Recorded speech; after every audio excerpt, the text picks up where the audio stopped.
Gen Z இளைஞர்களே, ஹிந்தி படிக்க ready ஆகுங்க. நம்ம விஜய் சார் என்ன பண்ண போறாருன்னு தெரியுமா?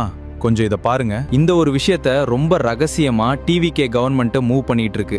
இதே விஷயத்துக்கு தான் டிஎம்கே கவர்மெண்ட் உச்ச நீதிமன்றம் வர போய் தடை வாங்கி வச்சிருந்தாங்க. வைஸ் சான்சலர்ங்கிற பதவி ரொம்ப பவர்ஃபுல்லானது. ஹையர் எஜுகேஷன்ல இவங்க நினைச்சா பாடத்திட்டத்தை மாற்றவோ திருத்தவோ இன்னும் நிறைய முக்கியமான அதிகாரங்கள் இந்த பதவிக்கே இருக்கு. இப்ப ஏன் இதை சொல்றேன்னா, இந்த வைஸ் சான்சலர் சூஸ் பண்ண எப்பவுமே 3 பேர் தான் இருப்பாங்க. Governor nominee, state government nominee, இன்னொன்னு யூனிவர்சிட்டி நாமினி. இதுல இந்த 2 பேர் மெஜாரிட்டி வச்சு தான் எல்லாமே நடக்கும். இதுல யூஜிசி நாமினியா சென்ட்ரல்ல இருந்து ஒரு ஆள் வேணான்னு தான் டிஎம்கே கவர்மெண்ட் ஒப்போஸ் பண்ணுச்சு. ஆனா இப்போ நம்ம ஹையர் எஜுகேஷன் மினிஸ்டர் இணக்கமா போகணும்னு பிளான் பண்ணாரான்னு தெரியல. எதுக்கு இந்த ப்ராப்ளம்னு அந்த 3 பேர் இருந்த கமிட்டியை 5 பேரா மாற்ற போறதா சொல்றாரு. ஒன் மோர் யூஜிசி நாமினி ஒரு அப்பாயின்மெண்ட் வேணும்னு அது கேட்டார்.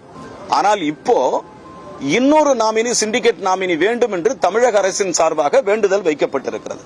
மாண்புமிகு கவர்னர் அவர்கள் அநேகமாக அதற்கு இசைவு கொடுத்ததாகவே நான் கருதுகிறேன்.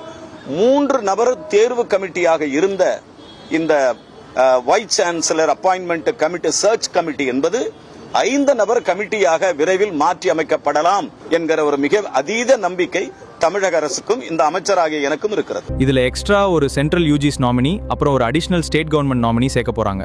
சோ இப்போ மெஜாரிட்டி வேணும்னா 5 பேர்ல 3 பேர் சப்போர்ட் பண்ணணும். சரி, இதுல என்னையா ப்ராப்ளம்? இப்போவும் ஸ்டேட் கவர்மெண்ட்டுக்கு தானே மெஜாரிட்டி இருக்கு. பார்க்க சரியா இருக்கிற மாதிரி தான் இருக்கும். ஆனா ஒரு கேள்வி, இப்ப பிஜேபி நினைச்ச மாதிரி சென்ட்ரல்ல இருந்து ஒரு ஆள் உள்ள வர்றாரு. அதுக்கப்புறம் அந்த 3 பேர்ல ஒருத்தரை கன்வின்ஸ் பண்ணிட்டா மெஜாரிட்டி ஈஸியா கிடைச்சிரும். அதுக்கான பாசிபிலிட்டியும் அதிகம் தானே. நம்ம வாத்தியார் ஏற்கனவே 1 மாதத்துக்கு முன்னாடி 3 பேர் தான் தொடருவாங்கன்னு சொன்னாரு. இப்போ ஏன் திடீர் மாற்றம்?